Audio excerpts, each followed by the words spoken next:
We did it. We finally did it. We're back in the game. It's been so long since we played a show, but I'm so stoked that we actually got to do one.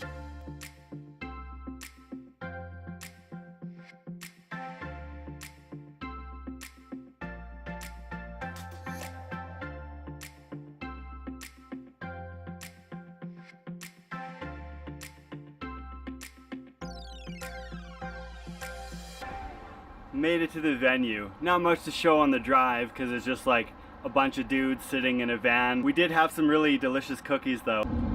Thanks for the cookies, Heidi. 10 out of 10. So we're playing tonight at the Blind Beggar. This is actually like our first show in probably 2 years since we've been just recording and flying back and forth from Florida, recording more, writing more. So it's nice that today is the day we're finally playing shows again. And this venue, the Blind Beggar, the last time we played Calgary, we also played at a Blind Beggar. Same venue, it just moved locations. And inside is actually really sweet. I'm stoked to play the stage. Check out the stage area, it's pretty sick.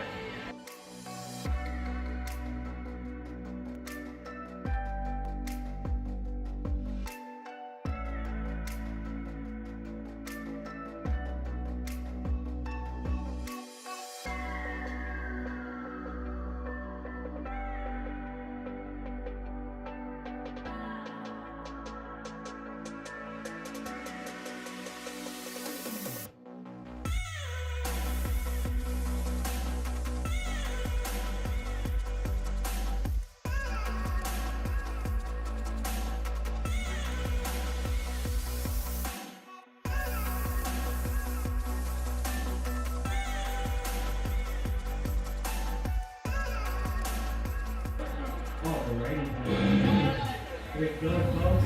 Blind Beggar, it's a Wednesday evening, and to celebrate, we've got 4 bands on for you tonight. It's gonna be a heavy evening. Alrighty, ladies and gentlemen, the Blind Beggar. We got our next set up here. 2 for 4. This is a rival of Auto.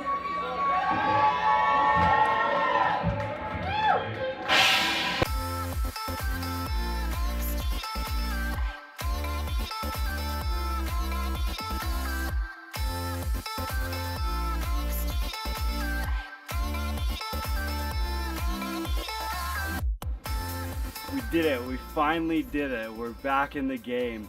It's been so long since we played a show, but I'm so stoked that we actually got to do one. It was just an unreal night. The venue was like really sick and the sound turned it out fantastic, which I'm really happy about.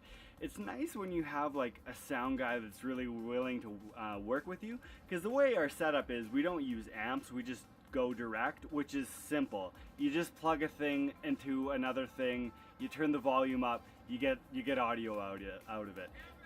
What's up?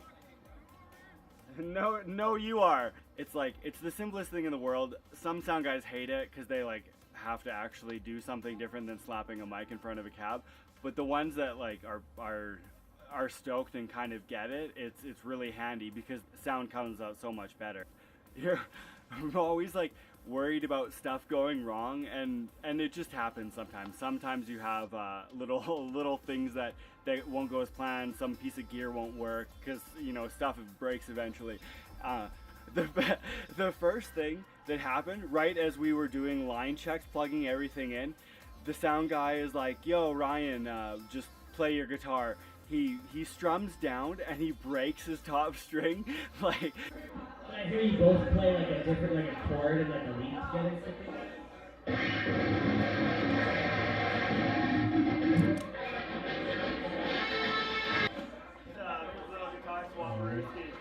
No. It was so funny watching it because I was standing on the other side of the stage and his face just dropped and he's like, "I gotta go get another guitar." Good thing he had a spare, and that one worked out fine. I had an issue where I play with in-ear monitors, so it's instead of having a speaker playing back the sound, you basically are listening to it on headphones. One of the cables came out in one of the songs and was flopping out of my ear. Since I have a different mix in each ear, it makes it like all I had was click and then stage sound in my other ear, which actually worked out fine because that's the way I kind of set it up so that if I lose one ear, it's not catastrophic.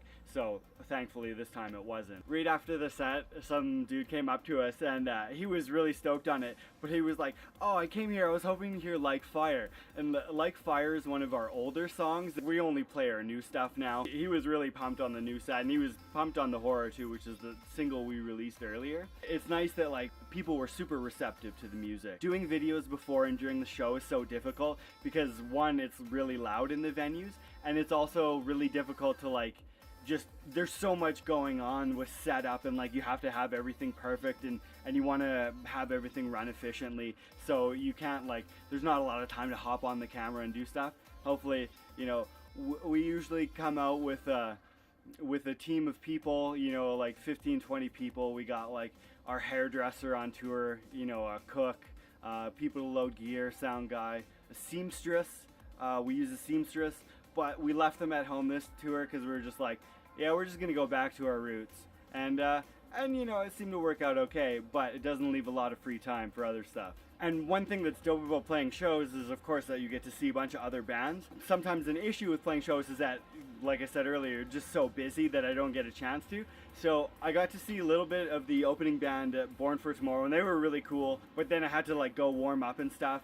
Really nice dudes. And then our Last Crusade, I didn't really get to see any of them because that was right after us, and I had to like unload our gear and get it out of there and get it packed up in the trailer. I caught a bit of their set and it was pretty decent. And then the headliners for the night are Galactic Pegasus, and we actually get to play with those guys again at Loud as Hell on Sunday, August 5th. I may or may not have this video out before then. If I do, come and say hi. They were really sick. I like their albums, and I always knew that like just the sort of sound they have, they would really come alive in a live setting, and it was true. So that was like the one band that I got to catch a full set of, and it was a dope set. I'm stoked to see them at Loud as Hell as well. We got everything packed in, and now we're gonna get ready and hit the road and find a place to sleep.